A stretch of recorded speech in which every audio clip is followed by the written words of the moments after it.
won in the end? So, let's get the mic set up. Season 9 of Scrubs is one of the worst seasons of television ever made. That's not going far enough. See, it's more insulting because it comes off the tail end of, maybe one, at least in the sitcom realm of things, one of the best finales of TV. And it's so hard to nail the finale. Book of Love projector scene? Yep. Awesome. I haven't seen it in years, but I think Book of Love is it's it's a two-parter as well, obviously, and I just think it wraps up, the series with such a nice little bow, and then season 9, you could tell, and I'm pretty sure the show's creators have talked about this now since, and be it was purely profit motive, network executives just wanted us to do it. We didn't really want to, but we thought, well, we got to at least put a unique spin on it while still reintroducing some old characters. Yeah, and it felt so forced. Way too forced. It really took away from the show, and it made no sense. And it literally took away from what the heart of the show actually is, which is about friendship and about Well, it's JD and his friendship and persevering through all these years and becoming a better doctor, a more experienced doctor. The kind of father-son dichotomy with not Cox. Dichotomy is the right word, but with Dr. Cox and I don't know. And then season 9 was truly a travesty and just spat all over the legacy of Scrubs. It did, and it was just they're all professors now for some reason. But it's still a hospital. It does. I'm not entirely sure about this, but I feel I don't know if you can just transition to becoming a teaching doctor. I feel there may be a step in between there, some sort of educational degree. But I honestly think it shouldn't be it's so outlandish that all of them decided at the same time, well, let's go teach. Yeah, and then Kelso's still there. Kelso's just bumming around, eating his muffins. Eating his muffins. Dools, should we start it up? Oh, let's do it. Dools, welcome to episode 11. 11. No one thought we'd get us here. Breaking the 10th seal, the 10th commandment. The 10th commandment of the More Cops on Duty podcast. Dools, how are you doing this week? Yeah, I'm well, more live streaming well, just chugging along. Yeah? Chugging along. The old 9 to 5s? Oh, look, it's so nebulous. It could be 8:30 to 4, could be 9 to 5, could be 9 to 3. Really, whenever I feel like clocking out. That's our motto here at the More Cops and Duty podcast. So, I'm one of your hosts every week. Harry, with me, of course, is the Captain America to the Iron Man. Rolled right off the tongue. Dooley. I keep forgetting to do it until I start. The Happy Hogan to your Tony Stark has. Come on. Don't do the work for me. Don't fucking demean me like that. How dare you? How dare you? Dools, each and every week, let's say the average Joe just stumbled upon our podcast and doesn't know anything about it. What are you doing with yourself, mate? There are so many better podcasts out there. Many. What is the More Cops on Duty podcast? Look, it's just a weekly podcast where Dools and Haz get together, talk films, TV, games, all things pop culture, but mainly movies. And, you can rely on us to give you hard-hitting facts and opinions, and on the latest and greatest in film, and give you the rundown news of the week, and all of the above. So welcome, enjoy. That was really professional. Each and every Tuesday you can find the More Cops on Duty podcast on your favourite podcast streaming services, but mainly Podbean, iTunes and Spotify, not really anything else yet. And Podbean's a thing, apparently, people. It's a thing. It's a thing. Keep up to date for news, reviews and posts, and follow us on Instagram under the handle More Cops on Duty? Yeah, we need to get back to Instagram, by the way. We do. Yeah. I need to start it. Yeah. I looked and I was just we've got 28 posts. Yeah. Dools has done You didn't do a Captain Marvel one, did you? No, not yet. Do you want to do it? I could probably do that. Okay, cool. Yeah. Well, we can speak. Oh, but you have that template, though, for the stars and stuff. Oh, I can do the stars, and then you can just write the copy. Yeah, okay. Why are we talking about it? No, that's all right. We'll just send me the picture. And Dools, I forgot to look this up. We like to start each and every week with what we've seen in the movies. Yeah. Played in the games, watched on the TV. What have you done this week? Well, and of course we'll get to it, and it's the topic of the show, but we both saw Captain Marvel. So this is the latest entry in the Marvel Cinematic Universe. I liked it a lot. I think you did as well. Yep. Of course. We've got some opinions. Yeah, we'll get into that. I think we also want to get pretty specific into the plot and stuff. Yeah. So and maybe even do some light little endgame theories towards the end, because of course the post credits has some endgame references. But yeah, no, so That's not a spoiler. Like, no, I mean, not at all. of course, it was going to show Endgame, or like be Like a related reference Endgame. to Endgame, yeah. But yeah, and so we will spoil that, and we'll let you know beforehand. And I'm still continuing the Game of Thrones rewatch. Where are you up to now? Dude, I'm halfway through season 4. I'm picking up the pace a bit. Yeah, so I'm trying to do at least 2 episodes a night now. So I'm like, because I'm going on a trip towards the end of this month. Won't be back till the first week of April. So that's gonna I don't think I'll have much time to watch while I'm over there. What I'm worried about is the Marvel rewatch. Yeah, me too. Yeah. Yeah, me too. No, but that's why I'm picking up the bit. Because I'm thinking if I can even finish Game of Thrones before the end of March, and I just knock out a movie a day once I get back, I think I could do it. I think I could. And maybe on the weekend I'd try get 2 or possibly 3.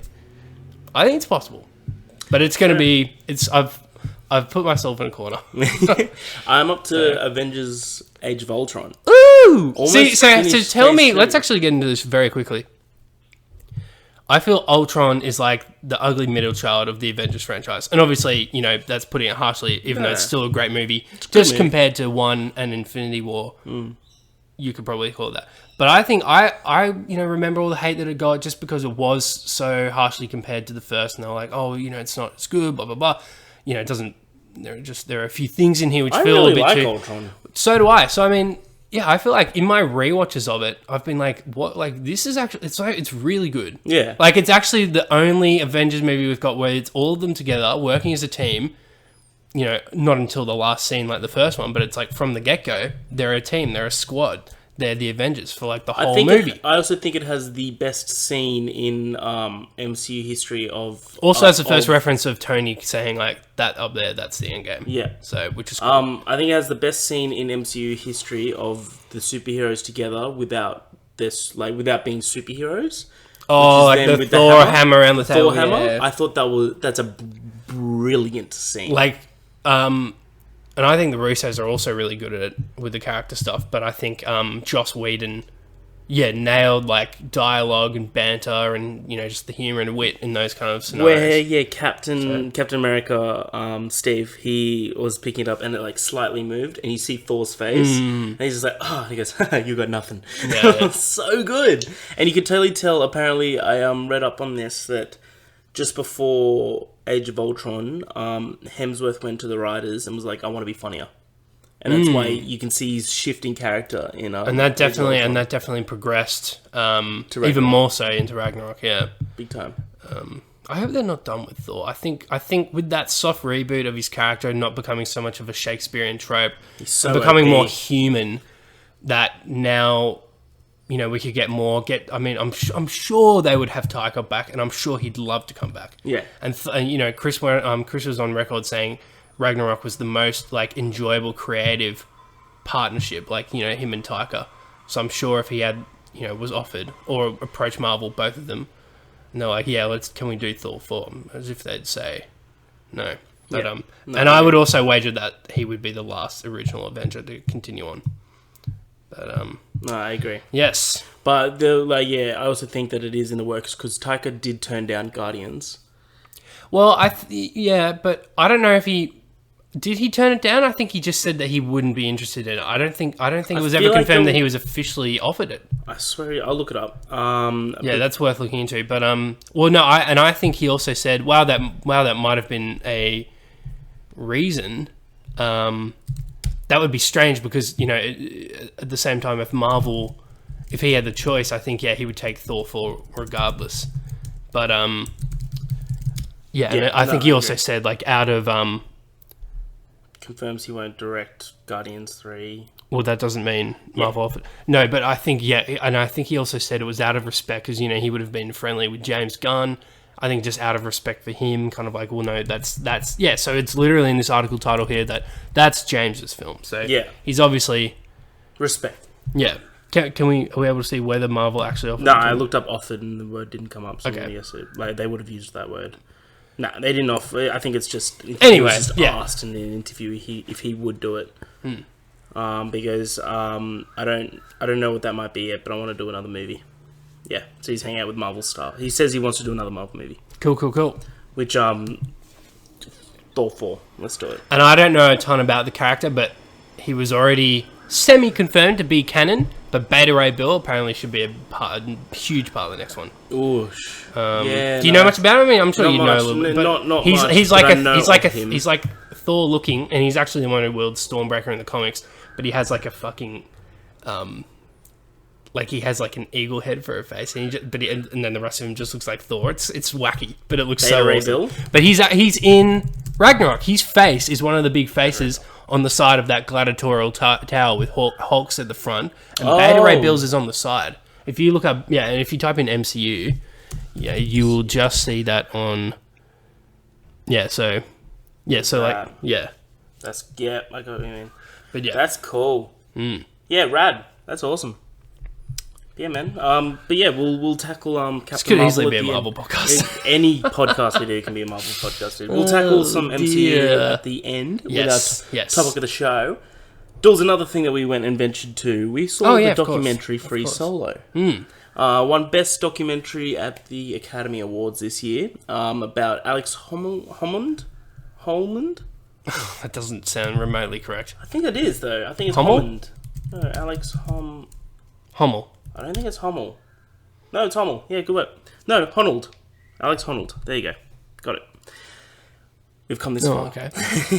Alex Honnold, he's a free soloist, which means that when rock climbers don't use any ropes, that's free soloing a cliff face, basically. Yep.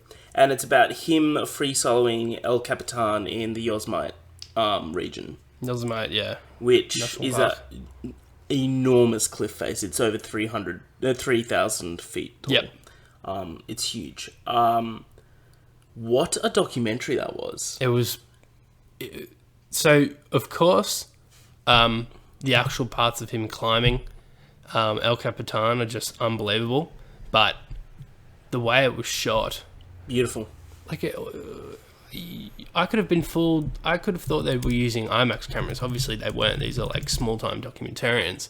But it's so well shot. So well shot. Like, these guys are going to be hard sought after now to like film, other documentaries of the sort, or they'll just get funding from, they'll just pitch things to companies now, and they'll be like, "Wait, you're the free solo guys? Yeah, here's all the fucking money you need." Yeah. So can't wait to see. Yeah, this Jimmy Chen guy, who filmed it, phenomenal. So.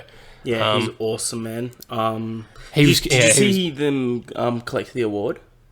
No. Apparently, so him and Jason Momoa are great friends. Oh, cool. And Jason Momoa was presenting it, and he's just like, and the Oscar goes to, oh yeah. He reads them out, and he gave him a massive hug at the awards. That's awesome. But yeah, no, I thought it was truly breathtaking, just seeing how much preparation goes into this. Of course, if you think about it, he had to memorize this cliff face, this 3,000 he essentially had to do this climb, obviously with ropes, and, to prepare and understand the route. And this was called, I think, the the Free Rider route. Yeah. I think that sounds right. And so these were particular routes that climbers before him had mapped out. Not a free solo route, but just a climbing route in particular, and the most manageable route.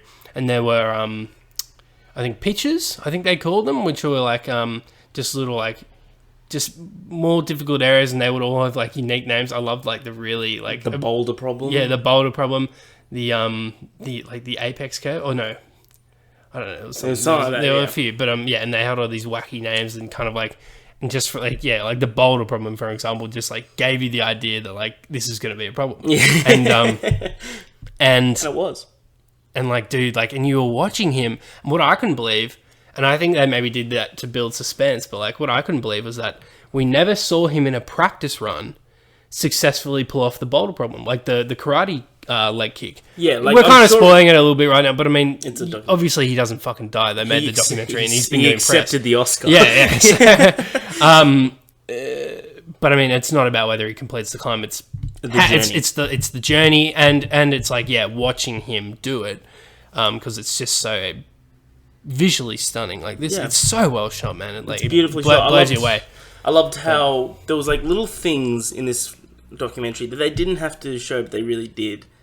It was like the absolute desperation of that Alex can't see the cameras when he's in these really tough little problems. Like they can, that's why they only set up just normal cameras. They can't have people there.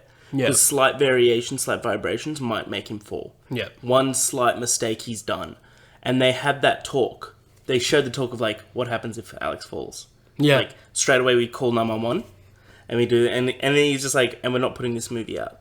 It's just like, Yep. brilliant. And everyone's like, yeah. Yeah, and like it was just like little things like that. I'm like, I really appreciate that they showed that. It showed But I think even and to put that a point, human like side on it. to that point, like we saw like the toll it was taking on his relationships. Like how his mum said like, "Hey, I've always appreciated that he would never tell me that he was doing a free solo before he would do it, just because he knows that I would worry. He knows that I would maybe wig him out a little bit, and not give him cold feet or whatever." But and this was very much played up with his girlfriend, who at one point he literally says point blank, like, if I had to choose between you or climbing, I'd choose climbing. And she's kind of like, okay. The way he talks to his girlfriend, and he definitely had some slight Asperger's, because like he just like socially was just so unaware at times. because his father did have Asperger's. The father, Yeah. So, but there'll be times where like he'd try and show like how strong their relationship is, and they're they're like riding in a canoe, and she's just like, "Oh my god, we're such a team right now," and he just trying to go, "Well, we're not exactly killing it, but yeah, we're going okay." Yeah. I mean, I'd probably be doing better on my own, but but no, absolutely. Back to the mum, I loved there was a line that she said that she asked, "Would you have you asked Alex to not free solo?" And she's like, "Well, this is something that makes him feel alive. Like, why would you want to take that away from someone?" I was like, that says a lot. It's just you've got to be a very specific type of person to have your hobby be like you're just like more than a hobby. Like in this case, like your passion, your life's work, be something where you're just rolling the dice with your life. Yeah, and so like fucking hell, like I mean, there's got to be a part of you which is like, and this came out a lot where he's just like, he knew that he's, especially when he wasn't making these jumps on the boulder problem in the practice runs, and we never saw him successfully doing it in a practice run, which is why, it's just like, Jesus, that's crazy that, we just like, we know he makes the climb, but at the same time, we never saw him properly do this in a practice run. And he's gambling with his life this whole time, and he just seemed at peace with it. He didn't seem to be too, flustered by it, or just he just thought like, yeah, well, this is what I do. It's crazy. It's nuts, Dools.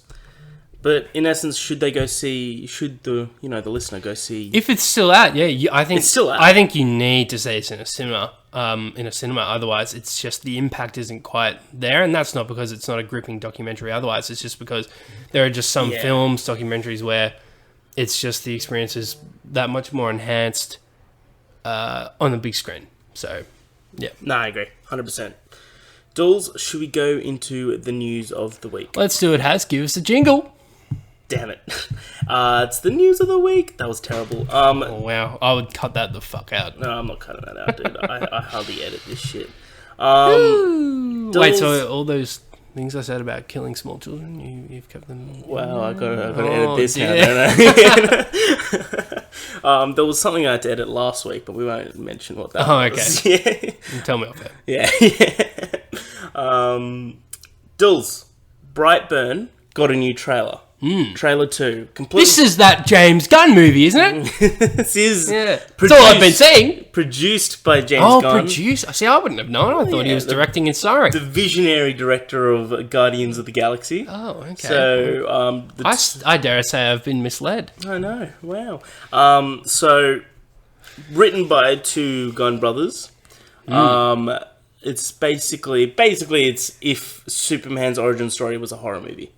That's it, right? If the kid was like, it's like Superman crossed the Omen. Yeah. I'm completely sold on this film. I think it looks brilliant. The little like quirks in the psyche of this kid look fucking awesome. Especially the last scene where he's flying through the house with the guy. That's horrifying, Yeah, man. some terrifying stuff. But yeah, but it's horror, so I'll always see a horror movie. But Dools, you're coming around to horror, very much so. Well, with me and horror, it's been an interesting journey. It's, you know, I've been opened up to, and I would argue that these films have had a renaissance, you know, in the last few years, which is that, you know, horror's becoming a bit more sophisticated, a bit more multi-layered, you know, and, you know, as we're putting it, a bit more atmospheric. Like, horror, how I've always viewed it and just thought it to be, you know, a bit cheap and, you know, kind of like, yeah, I mean, just, you know, not really relying on, you know, boring tropes like jump scares or, you know, gore, but like films in the last few years, like, definitely starting with, at least for me, and there's probably a ton more that I don't know about, but starting for me at least, It Follows, and then like Get Out,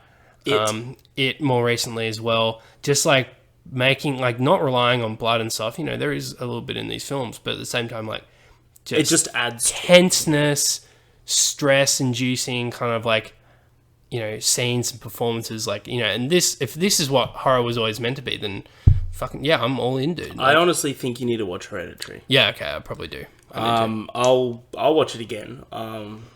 But like, that's perfect what Hereditary is. Like, Hereditary hardly has any jump scares. There's like 2 in it. Yeah. And they fucking hit, man. It's not just like loud. Like, see, I don't like it. It does work when there's 1 or 2, and I would actually be disappointed if there wasn't at least 1 in a horror movie. But as long as it's like, because I mean, we always go back to this, but Unfriended was just the most egregious example of a film that just relied on way too many of them. But they got me every time because, like, and even though I just knew they were coming, they were just so egregious, like, so loud and in your face. Like, that's just cheap, dude. They do the thing where it, like, leads up and you know something's coming, and then all the sound just goes and silent for like 3 seconds. So it just fucks up your ears, like, it's just more like, fucking hell, like, you're not scared, you're being shocked. jolted, like, so yeah. But Brightburn, I'm 100% sold. Are you sold? Yeah, I'm sold. It's day one. Yeah, I think the next one looks more interesting. But really? Okay, interesting. I like that you said that. Oh, you don't think so? No. I'm so excited for both of them. The next trailer that came out is Ari Aster, the director of Hereditary's new film called Midsummer, spelled with an O instead of a U in summer. This looks fucking brilliant. So Hereditary made me scared of the dark. Now Midsummer making me scared of the light. Interesting little. Ari Aster, just off Hereditary. Is that his first movie? Hereditary was his first, yeah. Wow. So Midsummer's his second. It's produced by A24 again. A24, dude. Their filmography is incredible. It's so stellar. Yeah, like, you wouldn't call it, like, would you call their films features? I mean, I guess they kind of border on feature though. They're almost, they're kind of like cross-pollinate that. Yeah. That because they did like Lady Bird. They did mid-90s. I'm seeing the 21st. I'm seeing 21st. Yeah, so that's like a blend between art house and feature, I would say. Yeah. Yeah. Where it's like big name directors and stars, but smaller budgets, you would imagine. Yes, yeah, agree. But Midsummer, it's just based off the trailer. We don't know much about the trailer. It's a girl joining a cult. And the way it looks, it's so beautiful. What I've learned from Ari Aster just from Hereditary is that every single frame means something. But you don't know it until the end, and you might. Like, Hereditary, everything happens for a reason in Hereditary. That's why people who didn't like Hereditary don't understand that and need to fucking watch the movie again. You know what I mean? But talking about a particular someone. But I'm thinking that the Midsummer's going to be the same thing with Ari Aster, and it just looks gorgeous, and it looks incredibly creepy and unnerving and unsettling, and that's what best horror for me does. So purely going off the trailer, and having not seen Hereditary, but I'll hopefully rectify that soon. Going off the trailer, I can tell that this guy is obsessed with framing, shots, cinematography, all that, and tone and color. Like color, like big contrasting color, poppy color, which is something you don't see in a horror movie, but it's just like, it almost, like, enhances like the creepiness of it, which is like, that's not easy to do. So this guy knows what he's doing. So yeah, I'm personally really interested in this, and yeah, the cultist setting is just awesome. Like I'm so into that. Yeah, same. Like, there was a movie that was lately that they did the culty sort of setting. Oh, it wasn't a movie. It was The Sinner season 2. Have you seen Sinner season 2 yet? No, I haven't yet. Oh man, they apparently. Oh, I should have added that. So I'm going. Season 3 is coming. Yeah, season 3 is coming. Damn. Season 3. Just so I got something to mark off. That's spoiling anything about season 2? Do you think Bill Pullman will be in it? Well, that would be if I say yes or no, it would be spoiling it, right? Oh, okay, yeah, fuck. But, well. Yeah, no. Well, I mean, like if you say maybe, that tells me he's not dead, but I don't think it's a spoiler. Okay, well, I don't. Otherwise, just don't answer. I think that he's not the star of each show. I think it's like the subject. Oh yeah. So no. yeah, he doesn't. He's fine. Okay. We can talk about the subjects in it though. Yeah. Okay, but cool. So yeah, I definitely think he'll be in the next season. Cool. But the creators of the next season have come out and said this is the darkest and most disturbing story yet. Ooh, so good. Cool. But yeah, back in Midsummer, I'm 110% in. Did you see a release? And quick turnaround. Quick turnaround because it came out. Hereditary was late 2017, early 2018. But Early it premiered at Sundance Film Festival, which is in January. Would have been last year. Yeah, Yeah, it was last year. Yeah. But Midsummer, did you get the release date? Is it August 9th of August 2019, Midsummer. Nice. Cannot fucking wait. There has been such a good abundance of horror films, especially this year. Like we got like for horror fans, like this is your Marvel moment. Like we're getting Us, we're getting this, we're getting Brightburn, we're getting It Chapter 2, we're getting that the that Bride one. Yeah, the which one? The one with the bride. Oh Curse of La Llorona. Yeah. The what about the Guillermo del Toro produced one? The what Stories About the Dark or something like that. Yeah. That the anthology type thing. Yeah, the anthology stuff. You got it. That's a lot, and that's like the first half of the year. There could even be more. So I'm sure there will be because they don't really. Well, these movies obviously are fucking selling. Yeah, like they're making money. But it's not just that they're selling; they're just like they're getting noticed. Like. There was an uproar that Toni Collette didn't get nominated for Best Actress with Hereditary, and she fucking deserved it. There is especially horror movies are prejudiced against in the Oscars. There is for sure. There's always I'm probably out of turn to say this, but like people getting nominated, you can watch a movie, let's say Sam Elliott in Star is Born, for example, and you can pinpoint one scene where you're like, that's the Oscar nomination. Like the scene where he's in the car with Bradley Cooper, and like he turns back to the camera, you can see all his emotion on his face when Bradley's like, "I never looked up to Dad." Like that was like the confirmation. But I was seeing shades of it in his early discussion with him about the dad and stuff. Yeah. Like, I'm not saying like he only got it for that one scene. No. You can pinpoint that one scene, but and that's it. I agree. There's definitely a scene like that with Toni Collette in Hereditary after a main plot point happens, and just her reaction to it. Props to Toni Collette. She's been around forever, man. Yeah, and she's been extremely active like all the years, and and still been in big movies, and definitely not talked about in the same pedigree as like Nicole Kidman and Hugh Jackman, other big Aussie actors. I reckon she should be though. Yeah, I think she's probably in that same echelon. Yeah, I mean, she's been in huge movies. Yeah, she was in. I watched About a Boy a couple of weeks ago. It's a great movie, and she's the mum in that, and she was excellent in that. Yeah, actually, like her performance is like depressing as hell, and she does it so well. But so Midsummer, both excited for it. Dools, day one. That's a young Christopher Holt, isn't it? That is a young Christopher Holt. Yes. Now look at him, he's beast. He's beast. Yeah, in the most anticipated superhero film of the year, Dools, X-Men: Dark Phoenix. Is that that sounds like something Laz would say. Yeah, probably. I'm sorry. We just outed who we're talking about. Dools. The Conjuring 3 starts filming in September. This isn't coming out this year, but we've got Conjuring 3 coming out. Do you just skip to that because... Yeah, because I want to finish on that one. I see. Smart. Right? Good. I'm not going to finish on Conjuring 3. Trash. I love Conjuring, don't get me wrong. Sorry, trash. Oh, okay. Damn it. Fuck. We've had enough horror talk. I wish I gave. We've had enough. I wish I gave you less power. Conjuring, I'm sure, are great movies, but we've had enough. You better trash this one, by the way. But not this one. Idris Elba is replacing Will Smith. Rumoured. I thought it was official.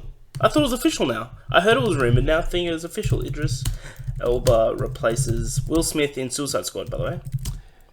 Is this a good idea for you? Batista also is being floated for a role, but I don't know.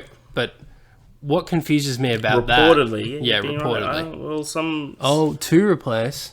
Oh, well... Well, maybe Polygon confusing. and Variety have jumped the gun a bit.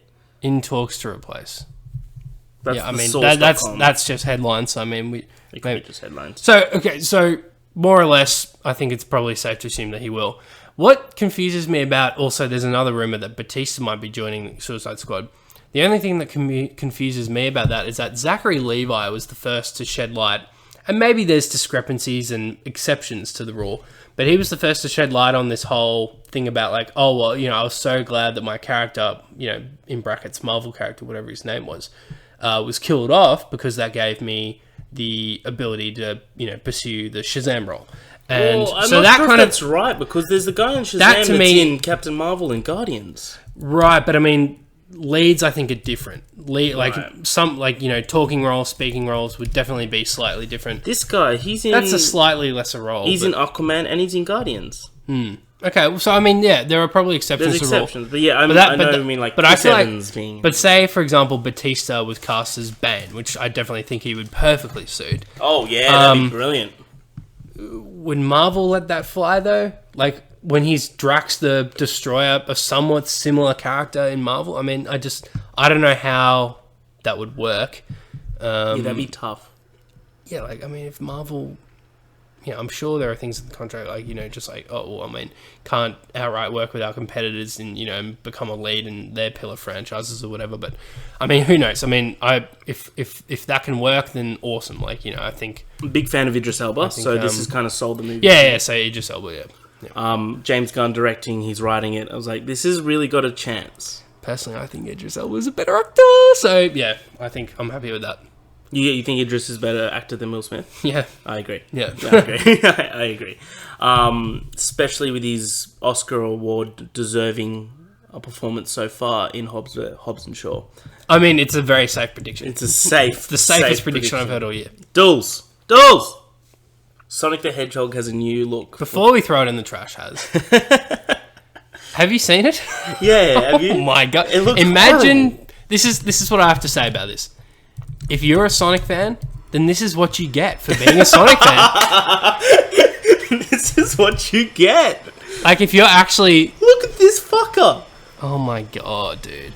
Like, apparently the creator of Sonic, like the original creator of the first game, was just like tweeted out something to the effect of like, what have you done? Like, what did I do? This is, yeah. So that looks much better. So basically, Sonic in the games has huge, like, red boots, huge gloves, like, you know, not unlike Mario, big white gloves, sorry, and then big eyes, because he's a fucking cartoon. But, like... He looks kind of like humanoid, like he's got normal size shoes. Yeah, he's got Nikes. His eyes are much smaller, and he's like, I mean, dude, it looks terrible. However, people have raised the possibility, and I can't believe anything else now, that this is like a test leak, not unlike that Deadpool leak from years ago, where it's just like they're testing the waters, and they'll see this reaction. There is absolutely no way that's the final Sonic for the movie. Not if they want to just complete uproar. Dude, how amazing this is genius. This is genius PR. Oh, I mean, and that would be amazing as well. And I kind of hope it is. Just, you know, just stick it to those fucking Sonic fans. Yeah. Like, honestly, fuck you guys. Like, you choose Sonic over Mario? What the fuck's wrong with you? Anyway, that's all there is to say about that. So trash.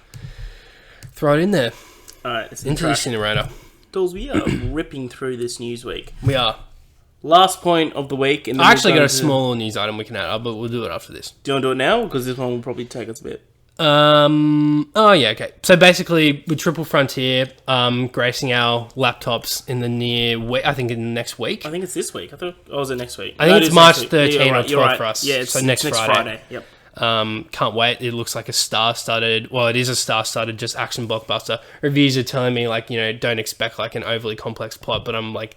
I mean, dude, I just want dope action with these guys. And that's apparently exactly what we're going to get. So I'm excited. I'm all in, dude.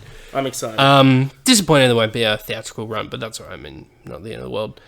So IGN... we're doing interviews with the cast. Basically, the interviewer cornered Ben Affleck, just asking like, so what happened with Batman? What happened with the Solo movie? And Affleck was just like, you know, pretty candid. Oh, yeah, so, you know, I could never settle on a script that I wanted. You know, we came close, but I never, like, I just wanted, if I was going to do it, I had to be, like, dedicated. I had to be really in it. Which is fair enough. I had to love it, and my heart was never in it, so I thought, like, you know, I had to be honest with the studio. I don't think I can do it, and blah, blah, blah. So, I mean, I accept his, you know, I appreciate his honesty. I feel like he might be slightly... Holding back a bit? Well, no, I think he might... I think he's being honest, but at the same time, I think he just didn't want to play Batman anymore. Which is so, yeah. Must be tough, man. You know, being the face of this world-loved superhero and being paid.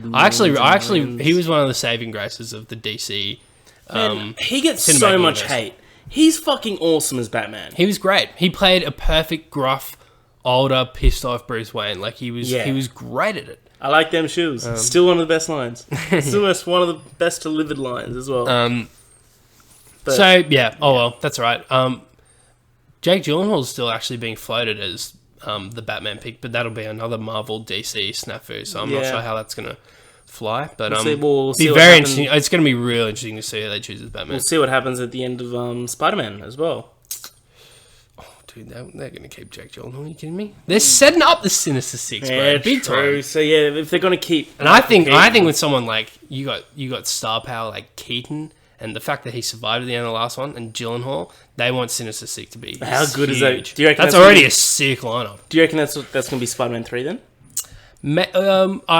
It might be a little early for 3, just because I mean you'd have to rush the introduction of the other 4. Yeah. I think Spider-Man 3 sets up Norman Osborn. But we'll get into that.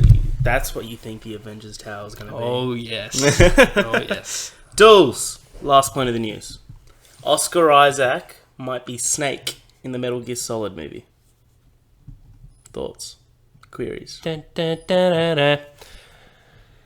I love Metal Gear, dude. I fucking love Metal Gear. It's a great video game franchise. It's fucking awesome. Phantom Pain, straight up, one of my favorite games of this generation. Like, I think it's you know, it comes pretty close to being a 10. The gameplay is sublime. The story's awesome. Can't wait for Death Stranding, Hideo Kojima's next game. But with Metal Gear, and you know this, you've played a few of them. Yeah. The story is so out there. It's so weird. So wacky. It's so Kojima. It's unique and like, weird, but there is common sense to it, and there are deep political and, you know, like, very interesting and societal, socioeconomical themes in there. Like, you know, if you really dig deep, there's actual substance there. Like, it's not just wackiness and craziness on top, trying to pretend to be something else. There is actually a very interesting plot there. So, like, if they, for example, announced a Game of Thrones-esque HBO type TV series of Metal Gear, I would be in fucking tears of happiness. Like, that would be amazing, and I think they could pull it off. A film. Well, because the film's been announced a while ago. Jordan Vogue Roberts, might be pronouncing the name correctly. The guy who's done Kong Skull Island. Yep.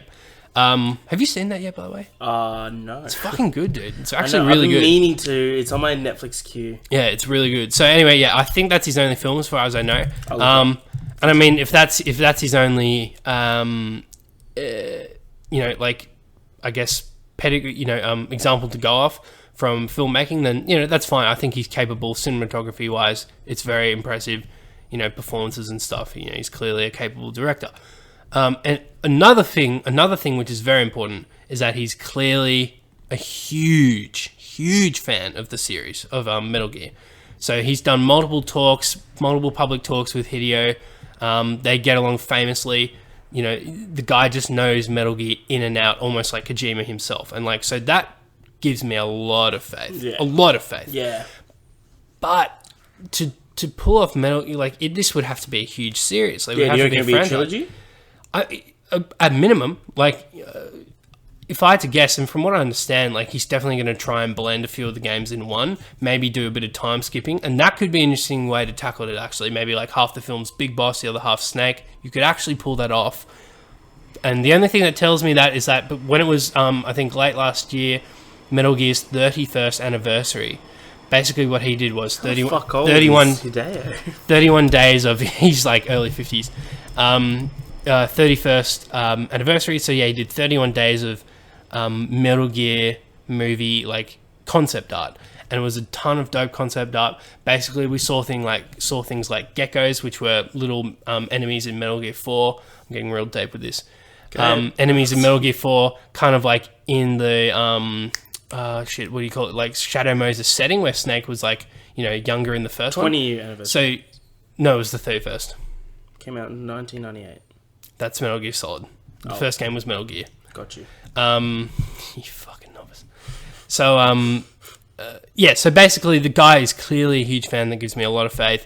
And now Oscar Isaac apparently asked, in the same press pool as Affleck for Triple Frontier, asked if any video game franchises interest them, and he was like, "I'm locking in Snake for Metal Gear," and immediately Jordan tweets out, like, "That's so funny that you say that, Oscar. We should talk." And he kind of, like, you know, just like, keep your eyes out for my next tweet. And he reposts something that was done a while ago, because he had the idea, Jordan himself, months ago, of Oscar as the lead. And he got Boss Logic, like, he did some private correspondence with Boss Logic, who's like, a famous Australian graphic artist. To do, you know, kind of like a fan poster thing of Oscar as Snake, and it looks phenomenal and it looks believable. And yeah, he basically reposted that, and he's just like, yeah, like, you know, balls in your court, Oscar. So I fucking hope it happens, dude. That sounds sick.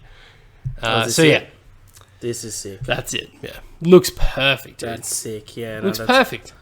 Oh man, that'd be pretty cool. And I think, and like, he could easily transition to Big Boss and stuff. Like, yeah, it would work. It would work. So yeah, I'm all in. Yeah, I'm still very skeptical about the film, just because the plots of these games, and these are big fucking games. Like, Metal Gear Solid 4 has 8 hours of cutscenes alone. 8 hours. So I remember playing through Metal Gear Solid 4, and it's just like, I actually love the cutscenes. I was happy to sit there, get some snacks and drinks. Yeah. Be like, let's go, baby. Let's like, fucking do it. But yeah, they're long. They're real long. They're directed like fucking movies. I swear. Apparently, like, I can't remember exactly, but one of them I think was just shy of an hour. Like, it's obnoxious, but yeah. He loves them though, man. He fucking loves them. Dools, should we get into the topic of the show? I'm happy to. Just give me a jingle. It's the topic of the show. That was terrible, dude. Jesus. Dools, we went and saw a little film by a little studio called Marvel. We saw Captain Marvel this week. Correct, yes. Starring Brie Larson. Set in the 90s. An origin story of such. Just before Endgame. What did you think? I thought it was very good. I liked it a lot. I also thought it was very good. And so that's the end of the show. Thanks for coming. What did you think? Like, did it go above your expectations of what it was going to be? To be completely honest, I think it met mine. It met mine, but I think I expected still a bit more in some areas. So I thought Brie was good. I thought Brie was very good as Captain Marvel, yeah. Carol Danvers. I just thought, like, if she is to become, she's kind of touted. Well, Captain Marvel is being touted as being like the next pillar, next gen MCU. Like, you know, with Phase 4 clearly kind of like, you know, with Endgame, sorry, I think definitely hinting at, like, you know, the original Avengers kind of wrapping up their run. Captain Marvel, along with like Black Panther, etc., are definitely going to be like the new, like the heroes to usher in the new era of the MCU. Yeah, and that puts a heavy weight on their shoulders, whether they like it or not. And I'm just not sure if that movie gave me the impression that she is the hero that's going to be. She will be now the Iron Man, so to speak, of the MCU moving forward. I didn't get that vibe. So, like, I thought it was a very good movie, but I think It still has a lot to prove. Captain Marvel still has a bit to prove to me personally. So, yeah. Should we get into the film itself though? Or? Let's go into let's just say a couple minutes spoiler free, and then we can get into spoilers. Yeah, okay. I feel like we already kind of given a spoiler free thing. Though. Okay, well, I'm like that. All in all, the suit, loved the suit. I thought the suit was one of the best suits in MCU. It's a great suit, yeah. When it comes into full fruition, thought it was fucking brilliant. It looks great, and I think I agree with you that she right now she doesn't seem like to hold the tentpole for MCU yet. Like, 'cause don't get me wrong, power wise, like no one can dispute that she's powerful and possibly the most powerful. Or I mean, I guess she's pretty much been confirmed as now to be the most powerful. Yeah, character, well, she had most powerful years. player in the Marvel universe. But I mean, just the movie itself doesn't give me the impression that it's not like Iron Man 1. Iron Man 1 was revolutionary. Yeah, like so. Should this be revolutionary? No, but it should have bบeen more. So. But yeah, I think performance-wise, you got also Bree's great, Samuel L. Jackson of course great as Fury, Coulson. We'll get in. I have a thing about that. Talos, who was played by Ben Mendelsohn, phenomenal. Always kills. Ben Mendelsohn's so good, bro. He's awesome. Villain, yeah. And Jude Law as Jon Rogue, I believe is his name. Yes. Also great. And then you got like the backup in the Kree squad who are also pretty good. And yeah, so and her friend, sorry, the other actress who's oh my goodness, can't remember her name or actress name. I think Angela something. No, sorry. that's all right. Hold on, look. Come on, Haz, hurry the fuck up. God, Maria something. Yeah. Anyway. Yeah, Maria Rambo. Yeah. Sweet. Yes. Yeah, awesome. Yeah, okay, let's get into spoiler stalls. Alright, here it is, ladies and gents. If you haven't seen it yet, and you don't want it spoiled, get the fuck out of here. How fucking good was that last fight, though? Should we get right into that? Yeah, I reckon we start at the end. Let's work our way through. Okay, sure. I loved how it started. I got a very big Halo sort of vibe on it. When they're like landing on planets, literally just clearing out Skrulls. Fucking loved it. They look great. I honestly thought at a point I was like, this is the best we're going to get with a Halo movie. Oh wow! Yeah. In that moment, it felt like the most sci-fi Marvel was offering so far, and that's why within more the than first Guardians. In that sense, yeah, because it was like these were like almost like Starship Trooper type vibes that I was getting like from these guys landing on these planets and going to war. Like Guardians felt like it just felt like Avengers in space. Whereas this feels very deep sci-fi, especially like the Kree city, and all this stuff. So yeah. But sorry, before we get to that, we definitely have to mention the very beginning. Oh, the Stan Lee tribute. I really hope they do that from now on. I think they probably will for this year. I don't think they'll do it for good. Well, they need to do it for at least Endgame. They're definitely going to do it for Endgame. I think they probably can't for Far From Home just because it's still Sony. Those fuckers. But they'll definitely do it for Endgame. No, come on, it's Stan. This wouldn't be a thing without Stan Lee. But yeah, the beginning, that my theater went nuts for that. Yeah. It was so awesome. So basically what happened was like the typical Marvel intro where we see all the heroes in the comic book page flip and stuff, except it's Stan instead of all those heroes. Like it's all just Stan Lee, and then it just and then it just ends with the thank you Stan, and it's so beautiful. It's fucking brings a tear to your eye. Can't do it. But yeah, so we start off and we go right into it, right? And it's literally we get an introduction with Jude Law and Carol. Oh, well, they call her Veers. You understand why, but at the end of it, I thought it was a really cool little, I get that, I guess. Yeah. I liked Jude Law in this. I thought he was really good. I'm jumping ahead now. I loved the twist. Twist was awesome. Yeah.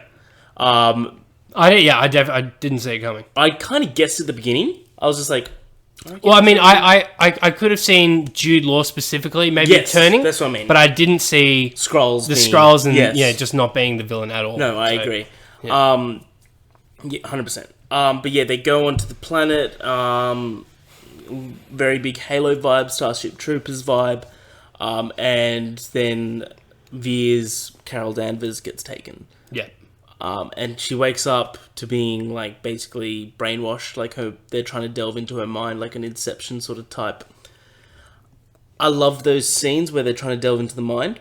How it's basically like they show an element of that she's seen as like, wait, show that again, and she turns around and it's like the same thing. Yeah, it was almost like she was in the moment again, reliving it for their purpose, for them to enact their goal. I really liked that. Yeah, it was weird. It was crazy, weird and cool. But then she wakes up and shit starts to go down. You know what would also be fucking nuts if it turned out that they maybe had like. Oh, no, that wouldn't make sense. But I don't know, maybe like the Reality Stone or something that was powering that technology. Or they did have... I feel like the Time Stone would have made more sense, but they couldn't have possibly been the Time Stone. But anyway, yeah, I mean, yeah, I feel like we haven't seen the last of that technology. And very quick, just because we've already mentioned it, the Kree-Skrull twist of how the Skrulls didn't turn out to be the villain, definitely a departure from the comics, from what I understand. The Skrulls are very much a villainous kind of race and group in the comics, and the Kree-Skrull War being a huge kind of comic event. Apparently Kevin Feige's already kind of addressed this and said like, oh, just like all humans aren't good, not all Skrulls are good. So how do you know there isn't going to be a Skrull-Kree war? But I think what I was worried about, what this film might introduce, is that all these wacky theories that, like, ooh, which Avenger's going to be revealed to be a Skrull? Like, because do you reckon that will happen? Not in Endgame. I think they'll play with that in future movies, but I don't think they'll do that in Endgame, because like, if this is the swan song for some of these Avengers, they're not going to fuck us around with that shit. No. And like, Thanos is going to be the main focus. We're not going to have multiple villains like people seem to think. There's not enough room or time. So yeah, that's that. But I definitely think there's a lot to do there though with the Skrull invasion, and big time. Because from what I understand, the comic kind of sets up like this thing where like turns out Skrulls who have been positioned in high political positions, corporate positions, etc., and so on, and finally reveal themselves, and have been building up and waiting to finally take control of Earth and stuff, and just that could, I think, play out fucking amazingly on screen. So I hope we do see that.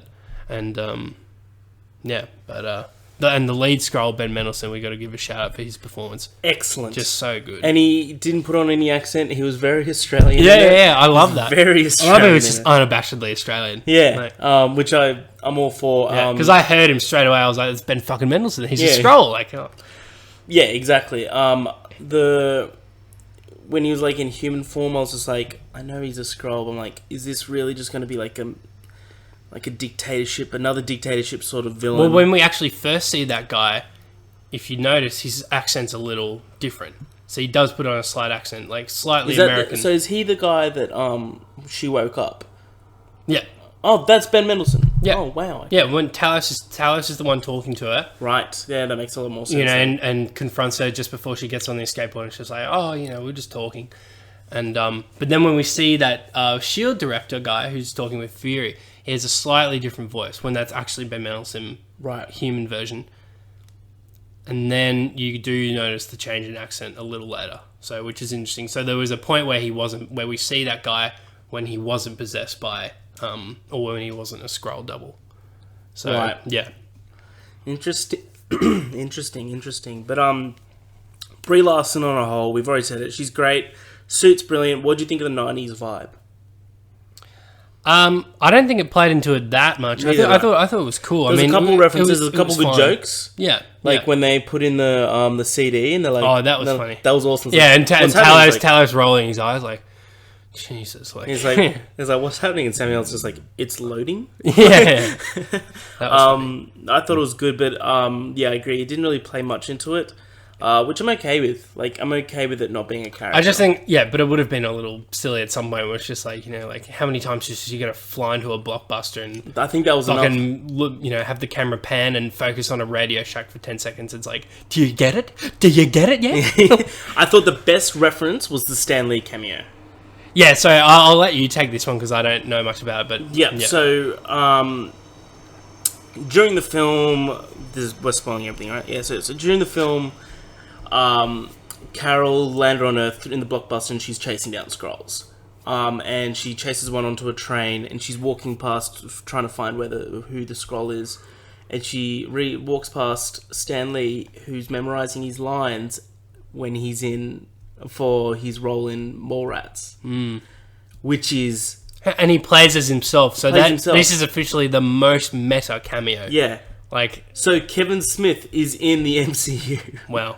And you were telling me, like, Kevin, when he realised this, like, posted a video or something where he's just like, I fucking cried like a baby. I'll bring it up. He posted a photo. But yeah, that's so awesome. And I actually, like, I wasn't sure, like, it sounded like, I thought he was talking to Captain Marvel and he kind of muttered something and she looked in his direction and they both smiled. But now in retrospect, I really should have seen more Mallrats.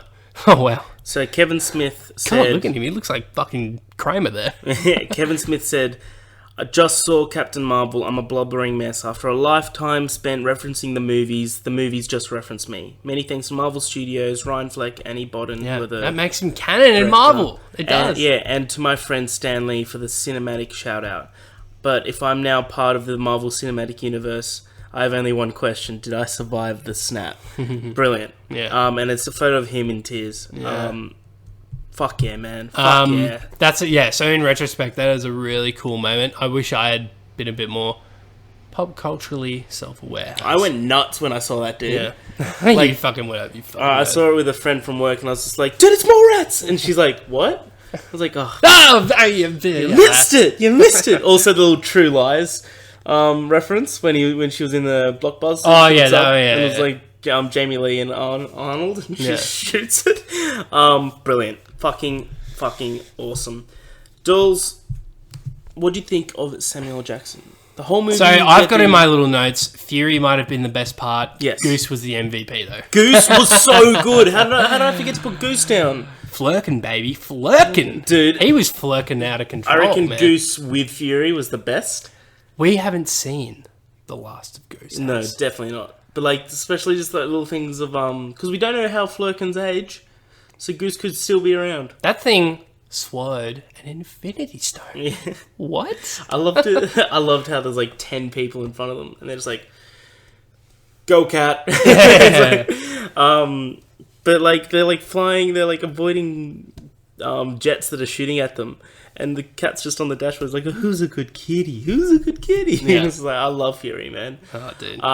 But yeah, I thought Fury brought a lot of humor to his lines, and just he definitely was a very different person. So I mean, I feel like you could even do a Fury solo movie set between like that and Avengers, and maybe explore his path a bit more, and maybe other interactions he has with heroes and stuff. And could be also a great way to introduce X-Men and Fantastic Four, possibly.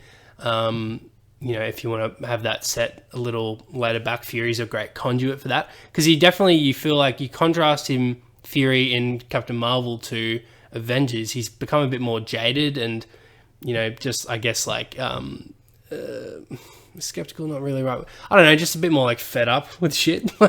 He's a bit more awake. Yeah, well, I mean, yeah, and so I guess, Captain Marvel and kind of intergalactic events definitely have exposed him to that, but, I'm really curious now to go back and rewatch Avengers, because I feel like there are moments in which he kind of talks about Thor as being the first intergalactic threat he comes across, but maybe it was all a bit too vague, and just as anyway. But I've also got into a few more. So I actually want to bring up. So I believe Lee Pace did come back for his role as Ronan, didn't he? Yeah. Coulson, Ronan, and Korath. Completely unused. No idea what they were in it. Yeah. Don't think they had to be in it at all. I think Coulson was just there for just like a... Yeah. I thought all useless. Like Korath, I was like thinking the whole time, like, dude, surely there's going to be something that maybe sets up him and Ronan. Like maybe there's going to be a scene. Well, I guarantee there was a scene between him and Korath and maybe Yonrog that was cut out. Well, like Korath, dude, like in Guardians, he's got the big thing on the side of his head. I thought they were going to show him like get fucked up. Captain Marvel 2 better not be set in like the fucking 2000s or something. Like it has to be post Endgame. Well, I reckon they're going to be at least 2 other Captain Marvel movies. But that's why. I mean, yeah, maybe half is said in the past, and I just feel like because maybe if she tangles with Ronan and like maybe we get, we see more of the rise of his kind of Kree insurgency or terrorist cell. And we see Korath's origin, and maybe Yonrog has a part to play in that, and he does die, and that's why he's not in the current films. So I guess there is room for that. So, and if that does happen, then that would explain why they were, a bit scarce in this. But at the same time, I was like, they didn't need to be in it, Korath, and Ronan. So yeah, and Coulson. That's what I thought in the end. But no, that's very fair. That's a fair thing to say, Dools. Yeah. But all in all, I thought the movie was like good, really, really good. Let's talk about that final battle though, because that was epic as hell. Awesome. Where she zero stakes though. Zero stakes. Like overpowered as fuck by we then. went into that movie knowing literally punching spaceships out of the sky. But this, how fucking awesome was that? Yeah, but like dope as hell. We needed that, and just floating in front of Ronan's starship, kind of just staring him down. He's like, "Yeah, we'll head on back. Yeah, that's all right. But we'll be back knowing that he's dead." But yeah, no, I think that it needed that, right? Because it's hard for a film like this to be right before Endgame, and for us to be like, "Oh, I can't wait for Captain Marvel." Like Endgame's the front of mind right now. Yeah. So we needed like an introduction to be like, this is the whole background is that Captain Marvel can fuck up Thanos. This is why. Doesn't that also kind of like make you think like, oh, Captain Marvel can fuck up Thanos? Like, what are the stakes going to be like in Endgame? We'll see. And apparently, not fuck up. Like apparently, the Russos originally didn't want her in the movie just because they're like, no, this has to focus on the original Avengers. If we put her in this, like the limelight shifts away, and then Marvel is just like, no, she's got to be in it. So that to me is interesting. That to me, kind of says like, oh, so maybe she'll be a little shoehorn. Honestly, what I would love in Endgame for her, because spoilers, in the end credits scene, the Avengers, clearly almost in the instant fallout of Infinity War, are back at the Avengers facility and have Fury's pager, the one that he used to contact Captain Marvel, the one that she gives him at the end of the film. And they've kind of got on this machine to kind of keep it juiced and, on, so that they can, pinpoint who it is that he was trying to contact. And because they're like, whoever this is clearly is someone we need to be talking to, be interacting with, because Fury, this was the last thing he did, so it's important. And surprise, surprise, she shows up right behind them, and, Cap's still got his beard, so it's definitely right after Infinity War. Like, this is, like, the first thing they do. Also, amazing that they managed to locate that pager, but let's ignore all that. But what I'd noticed is that, so she's got to arrive within maybe the first 5 to 10 minutes of Endgame, which is far earlier than I thought. What I would love is if Thanos, kind of maybe kills her in the first act. And of course, we know everything's going to be rewound, and it's going to be Avengers the do-over pretty much. And that way we can bring it back. But I just feel like, because then otherwise, she's just going to. I don't want her to steal the show. This has got to be the original Avengers. I finale. Trust the Russos, man. Whatever they do, I do. But if they originally didn't want her, and Marvel kind of like, sorry, you got to put her in there. I just feel like, it's just like, and if they keep pushing, like, she's got to do more. She's got to do more. I just hope there's a good balance. But yeah, I do trust them. So they haven't let us down yet, Dools. They have not let us down. I also want to have a little go at one other thing. So the second post credits at the very end, where Fury, we discover which was totally necessary, how he decided to come up with the name of the Avengers Initiative. Oh, how awesome was that? Yeah. That was fucking terrible. Are you kidding? I loved that, man. I thought that was sick. I thought that was the equivalent of Han Solo getting his name in Solo. I thought it was that fucking corny and lame. Really? I didn't like it. I really liked it. I was like, I didn't need to know how he got the name. And like, what? So the Avengers was based on Captain Marvel the whole time? She's that... We gotta prop her up again? Like, come on, man. Cap is the first Avenger. But this is the person... Don't retcon Cap. His movie's literally called Captain America the First Avenger. But Fucking hell. Captain Marvel is the person that opened opened Fury's eyes. Like, he didn't know about anything. Aye. Like, yeah, nice. We all so saw Goose clawing that motherfucker out of this. Yeah, like, what he said is that my job is to protect the world, but I never thought that the threat was going to become from up. And that's what opened his eyes. So that's why I think he put it as the Avengers Initiative. Yeah. The Avenger Initiative. But that's why I think it made perfect sense in my opinion. And I was totally happy. Like, Carol Avenger Danvers does not roll off the tongue. It's so shoehorned. but it's like Maverick in Top Gun. Yeah. Anyway. Yeah. That's right. I just thought, like, do we need, like, these little, like, oh, this is where the name came from. Like, it was so shit in Solo. That was the biggest slap in the face. I would not liken this to Solo. It's maybe not on that level. No, because that Solo was especially egregious. But That it felt similar. I was just like, oh, okay, like, all right, fine. Oh, that's how I got it.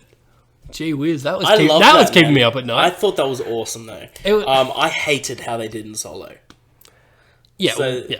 Okay, it's not on that level. It's in the same vein. How fucking dare you? How dare you bring up Solo on this podcast? Alright, apologies, sir. Apologies. Oh man, we need to rewatch a Solo. By the way, it's on Stan. Is it? Yeah, I'll I'm rewatch paying it. for it. No. Dools. No. All right, Dools. Let's close us off. All right. 2 weeks until AFL. 47 days until Avengers. There's a lot to be excited for. Jesus. We're seeing Fighting with Our Family next Tuesday. Thank you, Ben. But until next time, Dools, do you have anything else to say? Nothing but be good. And Kevin, Kevin, put that down. Oh, jeez, Kevin. Bloody Kevin, I'll tell you what. We fucking lost him again. God. Just fucking email us. If you've got any questions, email us at morecopsandduty@gmail.com. But until next time, thank you, Dools, for joining me. Thank you, Kevin, for listening. My name's Harry. This is the More Cops on Duty podcast, and we're out.